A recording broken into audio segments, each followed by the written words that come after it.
Lewis Carroll, intencionalmente ou não, ele acaba utilizando algo que, na minha opinião, dentro da psicanálise ou da psicologia, chega a ser uma manipulação, né?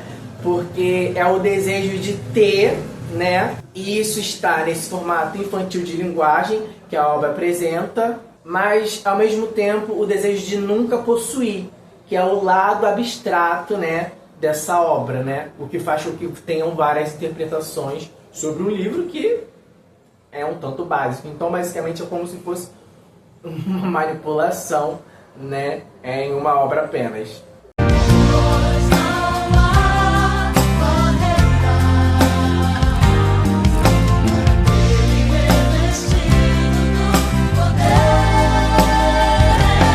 Olá a todos, sejam muito bem-vindos ao canal do Mestre Chotá, onde não há barreira para aqueles que se revestem das instruções do Mestre Chotá. Esse vídeo é uma análise que eu fiz para a Faculdade Federal do Rio de Janeiro, para a disciplina de Literaturas Comparadas, né? Onde eu usei a obra de Alice no País das Maravilhas, né? De forma brilhante, né? Aí, nessa jogada de mestre, eu peguei uma outra obra que era uma obra assim mais rígida, né? E fiz um paralelo com Alice no País das Maravilhas, com um foco em Alice. Em Alice, Lewis Carroll, ele conta toda a história de forma bem simples, mas extremamente cativante. Mas o mais interessante é que ela é muito carregada de significados e de simbologias. Ele usa diálogos dinâmicos, trocadilhos e repetições que convidam o leitor a participar cada vez mais do diálogo. Bom, a maioria das análises falam de Alice no País das Maravilhas por um viés político, né? Tratando, sobretudo, a Rainha Vermelha como a representação do Estado, da monarquia inglesa e das hierarquias de poder. Mas eu, na minha análise, trago uma leitura mais debruçada sobre o misticismo, o lado esotérico e o mundo das fantasias, que é basicamente como o livro ele consiste, né?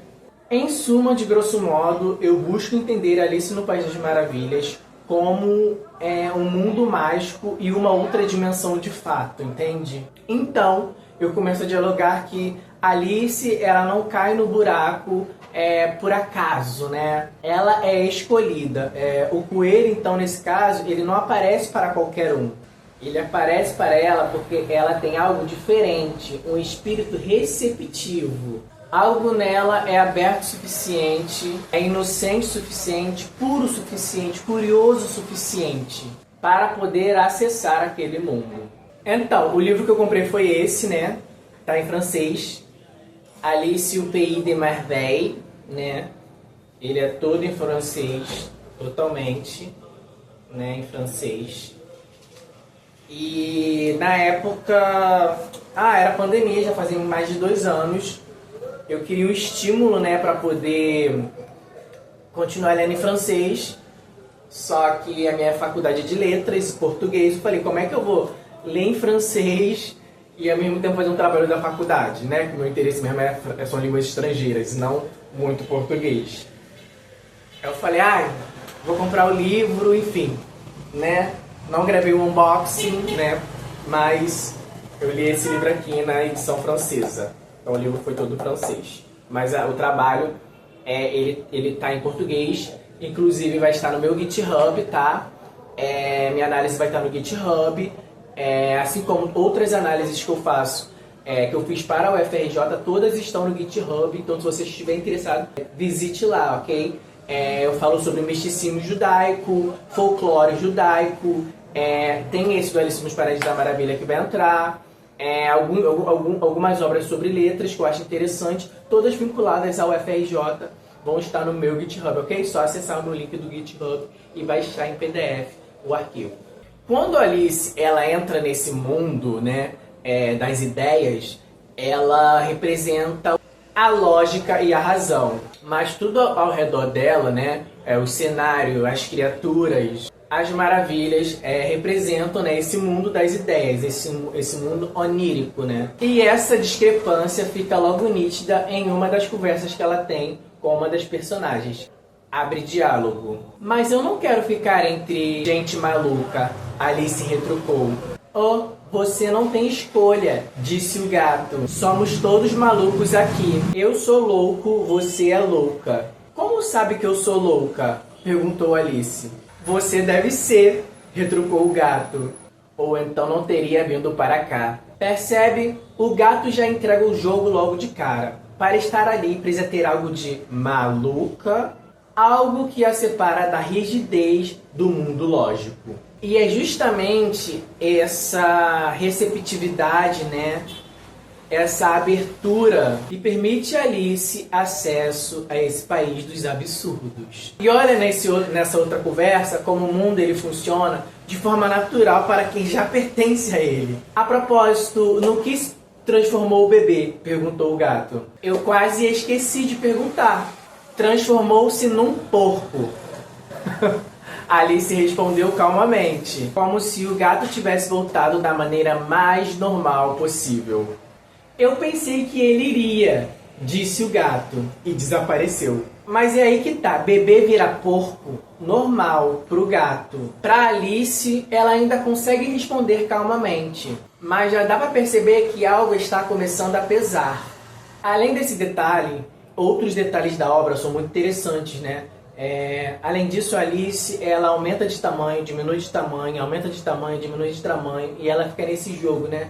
É como uma forma de irritar realmente a personagem, né? Mas não só isso, é como também circunstância da vida, né? Momentos que te promovem, momentos que te fazem recuar, e isso tudo já é Alice, mesmo sendo uma criança, sendo tratada como alguém que já está passando pelo progresso e o processo da vida. Conforme ela conhece mais esse mundo, né? Mundo esse que a interessou por jardins verdejantes, fontes frescas e flores cintilantes, acabam a irritar ela, porque começa a própria consciência dela começa a despertar, né?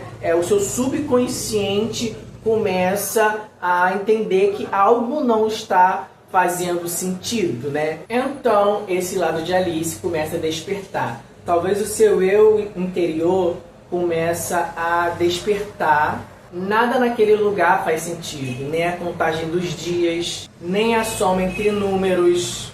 Tudo é fora de ordem, fora de origem.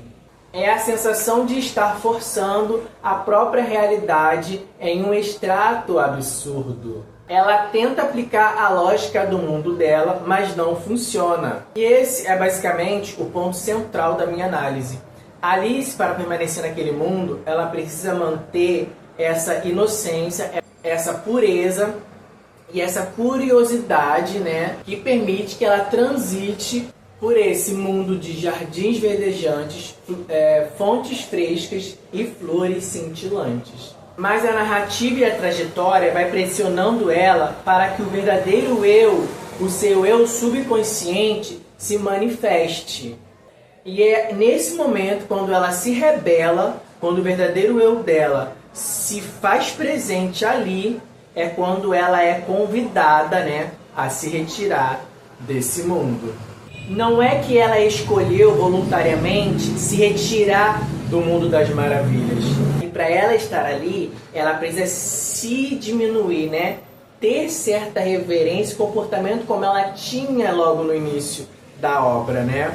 E aí chegamos na Rainha Vermelha. A monarquia no conto é o estopim para um sistema ilógico, irracional e inadmissível.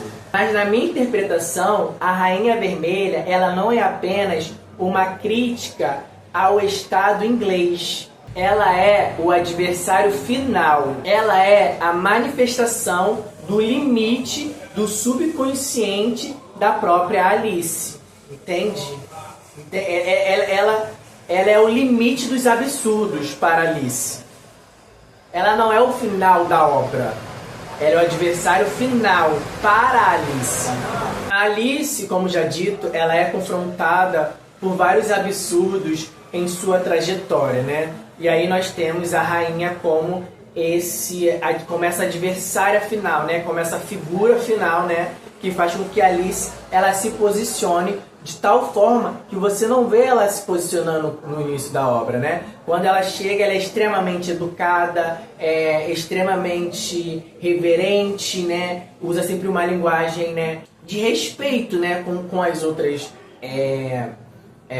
figuras ali presentes. E quando ela ultrapassa, falando sobre algo do mundo real, como a gata dela, que tem o hábito de comer passarinhos, e ela diz para o passarinho isso, ela se retrata logo, né? Porque ela percebe que é um passarinho, então ela tem essa consciência de que ela está lidando sempre com o outro, né? Abre diálogo. Não, não, disse a rainha. A sentença primeiro, depois o veredito. Que disparate, disse Alice em voz alta. Que ideia imbecil esta da sentença antes. Dobre sua língua, gritou a rainha, vermelha de raiva. Não dobro não, respondeu Alice. Corte-lhe a cabeça, gritou a rainha, o mais alto que pôde. Ninguém se mexeu. Quem se importa com você, disse Alice, que acabara de retornar ao seu tamanho normal. Vocês não passam de um baralho. Percebe? Alice retorna ao tamanho normal. É a própria autorrejeição daquele sistema ilógico. A rebelião não é uma demonstração de rebeldia contra o disparate da rainha. É um crescimento, um retorno ao tamanho normal, que por consequência a expulsa dos jardins verdejantes, fontes frescas e flores cintilantes. Ou seja, para Alice permanecer naquele mundo, ela deveria ter outro tipo de abordagem contra a monarquia, contra o sistema, né, que regia aquele ambiente ali. Na minha leitura, Alice no País das Maravilhas não termina nesse momento, nesse confronto com a rainha, mas é um mundo que ele é infinito de ideias, né, e de experiências a ser vividas. Isso não diminui o fato de que Alice ela foi muito longe nessa trajetória, de que Lewis Carroll conseguiu construir uma trajetória extremamente rica, cheia de simbologias e de muito significado. Assim como na psicanálise de Freud, eu entenderia que a partir do momento que esse consciente, subconsciente da Alice, ele se manifesta, né, como uma forma de revolta, né, é um momento em que fica nítido que o mundo dos abstratos já não comporta, né, o mundo do que é real. Ou seja, isso diz muito sobre como que talvez na vida, né, as pessoas estejam muito mais solícitas, dispostas, e assim como também o Foucault explica, né, já tenham aprendido a obedecer cegamente tudo o que as figuras, né, de poder estabelecem dentro da sociedade. Quando isso é tratado para esse mundo, né, que por mais que ele seja ilógico e irracional, o ser humano por si só ele já não consegue lidar de forma com a mesma reverência como ele faz no mundo físico, né? É exatamente o que o outro filósofo traz quando ele diz assim: dê a César o que é de César e dê a Deus o que é de Deus. Deus, nesse caso, não precisa ser necessariamente essa figura divina, né? Deus em si, mas sim esse mundo das ideias, né? Porque o que percebe-se é que a César se dá muito mais do que na verdade deveria ser dado, ou seja, o que pertence ao mundo das ideias, o que pertence a esse Deus, ele é direcionado e totalmente exclusivo e veiculado a César, o que está errado, né? Porque o equilíbrio seria a César o que é de César e a de Deus o que é de Deus. O vídeo de hoje é esse, até o próximo, tchau!